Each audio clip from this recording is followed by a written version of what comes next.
Kami masih perbincangkan begitu masifnya dampak deforestasi yang terjadi di Pulau Sumatera. Tidak hanya bicara soal Aceh, Sumut, dan Sumber yang saat ini sedang dilanda bencana longsor dan banjir, tapi seluruh wilayah di Sumatera, bahkan seluruh Indonesia, hutan-hutan yang perlahan mengalami deforestasi. Nah, tadi saya bertanya ke Bung Nasir soal penegakan hukum. Tapi sebelum saya ke sana, saya tanya dulu ke Bung Badrul sebagai warga yang berada di Aceh Tengah saat ini. Bagaimana kabar keluarga Anda saat ini dan handai tolan di sana semua dalam keadaan baik-baik saja, Bung Badrul? Iya, keluarga saya kebetulan di Banda Aceh ya, Oh, pada baik. tempat sekitar 100 kilometer dari Aceh Tengah. Jadi saya sebenarnya berkunjung ke Aceh Hmm, Tengah dan terjebak di sini. oke. Ya, eh, komunikasi sulit dengan istri di Banda Aceh Hmm, karena memang eh, selain oke. listrik dan sinyal juga agak sedikit susah didapat. Mhm. Bukan sedikit, memang susah Sangat didapat. susah ya malah Jadi ya sekarang ya. sangat Baik. susah. Jadi setiap malam itu kalau di Aceh Tengah titik-titik hotspot itu seperti Jadi pasar malam ya, jadi orang kalau ada yang kumpul. mengatakan situasinya tidak mencekam, salah sama sekali ya kalau begitu ya.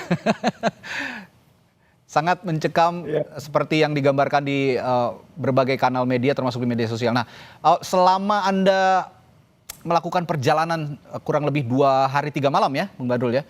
Anda melihat ya, kalau malam mungkin tidak akan terlihat, tapi pada saat siang hari Anda melihat ada kerusakan lahan di sana, kerusakan hutan atau mungkin bukit yang gundul selama Anda melakukan perjalanan selama 2 hari 3 malam itu. ya. Selama perjalanan ya kita Hmm. seperti dihadang banyak obstacle ya. Jadi ada eh, longsoran tanah yang kadang-kadang kita harus lalui dengan ketinggian sampai sepinggang, sedada Hmm. harus dilalui karena waktu itu memang baru longsor dan ah dengan dinding dinding jurang yang masih basah berair, jadi harus melangkah dengan cepat gitu. Hmm. Terlihat sih memang ada kayu gelondongan atau kayu-kayu yang mungkin sudah lama yang terlihat atau kayu Ya. baru juga ada terlihat di sana. Tapi pokoknya ya luar biasa ya Kak, kondisinya. Dan kebetulan waktu itu saya berjalan dengan 2 orang ibu hamil dan 1 orang anak bayi dari Srule mau menuju tempat yang lebih aman. Oke. Mereka ingin menuju ke daerah Kecamatan Bintang, desa. Jadi jalan kaki dan harus melalui medan yang wah Masya Allah itu. Jadi saya pikir ya luar biasa ya. Ya. Ada anak bayi juga yang digendong untuk bisa melewati banyak sekali rintangan seperti itu. Ya Oke. Alhamdulillah semua bisa sampai di tempat tujuan dan saya pikir ya nggak nggak tahu mereka dapat tenaga dari mana ya. Saya bayangkan Ya. ibu yang tinggal menunggu hari kelahiran waktu itu. Oke. Dan Saya untuk baik. tumbangan kayu kita lihat juga ada di beberapa Oke. tempat. Ya. Oke. Baik. Saya ke Bung Nasir. Bung Nasir masih bersama kami ya? Iya, iya masih. Oke, baik. Bung Nasir, tadi saya sempat singgung soal penegakan hukum dan cerita dari Bang Badrul tadi. Begitu mencekamnya, begitu sengsaranya warga ketika dilanda banjir bandang dan juga longsor begitu. Jadi sama sekali saya juga agak geram mendengar ketika ada pernyataan ini sama sekali tidak mencekam, tidak seperti yang disiarkan di media sosial.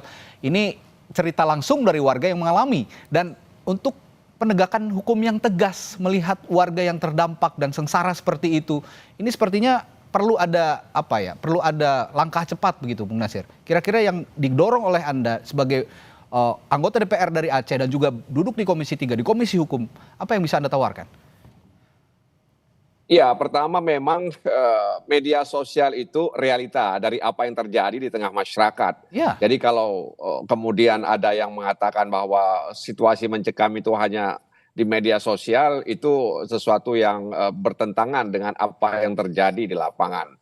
Yang kedua, sebenarnya Komisi Pemberantasan Korupsi kerap sekali menyampaikan kepada Komisi 3 bahwa korupsi di sektor sumber daya alam itu sangat sangat masif ya, sangat besar dan melibatkan juga orang-orang besar di Republik ini begitu. Dan upaya-upaya untuk mengatasi itu memang masih belum seperti yang diharapkan. ya, penegakan hukum oleh kepolisian, penegakan hukum oleh Kementerian Kehutanan, ya, itu dalam pandangan kami memang belum maksimal. Boleh jadi karena ya tadi itu bahwa ada orang-orang besar yang diberi konsensi, ya sehingga kemudian terjadilah ya penebangan pohon di kawasan hutan tersebut, ya. Oke. Bahkan di tahun 2000 berapa waktu itu Menteri Kehutanan kan membuka lahan ya sekitar 1 juta, lebih kurang itu 1.600.000 hektar, di mana hutan dialihkan ke fungsi lainnya. Itu juga dalam pandangan saya pribadi membuat degradasi ya biofisik lingkungan, dan itu kemudian membuat daya tanggap lahan itu terhadap curah hujan yang tinggi itu tidak mampu dilakukan. Nah, karena sekali lagi memang dibutuhkan penegakan hukum yang konsisten, ya, sehingga kemudian peristiwa ini diharapkan bisa menjadi pelajaran bagi kita semua, terutama para pengambil kebijakan dan mereka yang ada di institusi penegak hukum. Oke, Bung Timer, kalau tadi Bung Nasir bilang ada orang besar di balik peristiwa ini yang juga selalu diberi konsesi, atau jangan-jangan juga ada proyek strategis nasional di balik ini semua. Apakah Anda punya data soal ini, catatan soal ini? Yang kami tahu di Sulawesi Tengah, di Tapanuli Tengah, Ya. Dan Tapanuli Selatan ada usulan PSN untuk proyek jalan tuh, Oke. yang untuk membelah hutannya gitu ya. Nah yang kayak gini nih yang jadi soal kita, seringkali PSN juga tidak dilandasi dengan kajian yang bagus. Oke, di satu sisi kan masyarakat butuh infrastruktur memang. Tapi Iya. apa yang perlu diperhatikan dengan membangun infrastruktur itu? Jalannya bisa jadi dibutuhkan. Oke. Tapi yang jadi soal kita setiap membangun jalan adalah kita tidak pernah mengenforce bagaimana agar tepi-tepi jalan tidak jadi rumah hunian yang meluas ke kiri kanan. Persoalan kita kan selalu begitu, selalu ekses-ekses yang seolah-olah itu ya udah mau gimana lagi. Nah, ini yang sehingga kemudian ketika pemerintah merencanakan satu proyek, mestinya juga punya safeguard namanya, dan kemudian mengimbangi dengan proses penegakan hukum tadi. Nah, ini yang tidak terjadi dalam konteks banjir yang kita alami sekarang ini. Oke. Dan itu kan kumulatif, Mas Radi. Jadi merusak lingkungan itu tidak lantas sekarang kita rusak, besok akibatnya. Dan apa cerita Bang Badrul tadi kan adalah fenomena yang biasa dengan perusakan alam. Oke. Yang jadi korban siapa, yang ngerusak siapa gitu. Bang Badrul sama sekali tidak ngerusak hutan dia, yang rusak orang lain, tapi dia yang jadi Yang korban. kena dampaknya. Nah, ya. Oke.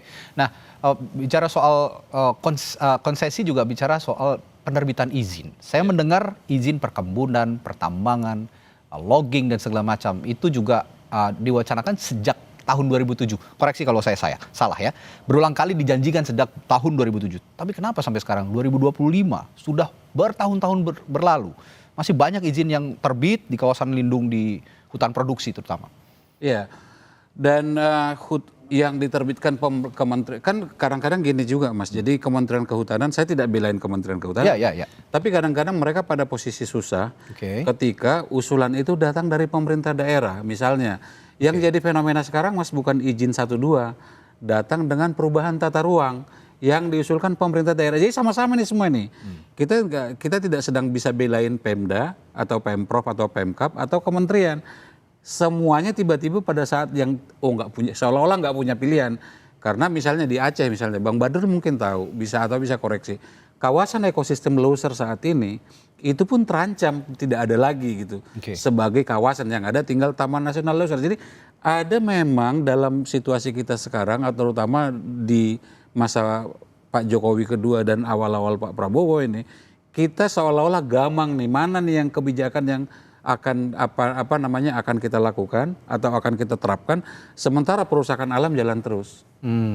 Jadi itu tadi yang dikatakan Bung Timer, ini lagi-lagi penegakan hukum yang tegas perlu dilakukan, mengingat kalau kata Bung Leonard kemarin dari Greenpeace sudah menjadi gunang kusut masalah ini, sehingga harus memang diurai satu persatu, mulai dari penegakan hukumnya dulu baru ditata perizinannya. Saya kembali ke Bung Badrul. Bang Badrul, kalau Anda tadi mengatakan sekarang sulit ada akses komunikasi, lalu juga bantuan masih terbatas karena akses masih terputus dari beberapa daerah untuk menyampaikan bantuan. Bagaimana dengan bahan bakar? Kabarnya di beberapa wilayah juga bahan bakar kesulitan karena tidak bisa tidak bisa masuk, sementara masyarakat juga beraktivitas menggunakan kendaraan bermotor. Bagaimana Bung Badrul di sana kondisinya? Ya benar, itu kondisi yang sama di sini. Oke. Sulit sekali mendapatkan bahan bakar kalau hari-hari kita disuguhi dengan pandangan antrian BBM yang sangat panjang sampai kilometer itu panjangnya. Jadi ya mungkin bisa mohonlah kepada semua pihak ya. Ini sudah sangat urgent. Infonya juga hari ini bahan bakar gas juga sudah semakin langka atau bahkan mungkin sudah hilang. Baik. Begitu, ya Bang. Oke, saya ingin tanya Bang Badrul, mohon maaf usianya saat ini berapa? Saya harus bilang 54 tahun sekarang. Oh baik, mohon maaf ya saya harus tanyakan. Selama 54 tahun Anda sebagai warga Aceh, apakah ini bencana yang paling parah atau sebelumnya pernah terjadi bencana seperti ini? Dan bagaimana komparasinya jika memang ada bencana sebelumnya? Ya saya pikir ini yang paling parah ya saya rasakan ya. Dulu ada juga banjir di Aceh Tamiang, kalau tidak salah 2006. Oke. Ya, tapi ya kerusakannya juga tidak besar, tapi saya pikir tidak seluas sekarang itu. Dampaknya juga penanganannya waktu itu lebih cepat, mungkin masih ada BRR ya waktu itu. Aceh masih pada proses rehab rekon. Jadi begitu banyak sumber daya yang bisa dikerahkan. Jadi kalau sekarang saya pikir ini sudah hari ke-8 atau ke-7 belum ada akses jalan yang bisa ditembus untuk bisa menuju ke Banda Aceh. Baik, melihat kondisi seperti itu 2006 ya tadi kalau Anda gambarkan sekitar 2006 di Aceh Tamiang pernah terjadi bencana seperti ini, banjir dan longsor, tapi ini yang terparah menurut Bung Badrul. Bang Nasir, apa merasakan hal yang sama sebagai anggota DPR RI dari Aceh? Ya, jadi saya hari Sabtu itu perjalanan menuju Biren, ya saya singgah di Pidi Jaya, kemudian saya juga singgah di Biren, kemudian di Biren ada jembatan yang putus, lalu saya naik perahu karet yang disiapkan oleh kepolisian. Perahu karet itu juga digunakan oleh warga lainnya untuk menyeberang. Nah, setelah itu baru naik mobil lagi ke Los Mame, ke Aceh Utara. Tapi saya tidak bisa menembus Langsa, Aceh Tamiang, saya tidak bisa menembus Aceh Tengah dan Benar Meriah. Jadi memang antrian panjang di SPBU itu sangat luar biasa dan itu terjadi di pagi hari, siang hari, sore hari sampai malam hari. Dan herannya kadang ada di depan SPBU itu, nggak jauh dari SPBU, orang menjual eceran minyak yang harganya, ya, eceran bahan bakar itu yang harganya 50.000 per liter ya. Jadi ini situasi yang sangat miris sekali. Jadi lampu mati. Saya di Banda Aceh ini mati lampu ya. Saya di dalam mobil. Jadi harus menghidupkan HP ini dari cas yang ada di mobil. Jadi gelap. Terbatas ya. Saya di luar ya. Jadi memang situasi sinyal juga kadang muncul, kadang hilang. Jadi sama sekali memang tidak begitu tanggap ya dalam mengantisipasi bencana seperti ini. Baik, ya ini kalau saya boleh simpulkan sementara dari gambaran Bang Nasir dan juga Bung Badrul gitu di Aceh sana yang saat ini berada di Aceh, begitu terbatasnya gerak-gerik aktivitas warga karena bencana banjir yang begitu besar dibandingkan dengan bencana sebelumnya, ini sepertinya memang yang paling menyusahkan warga.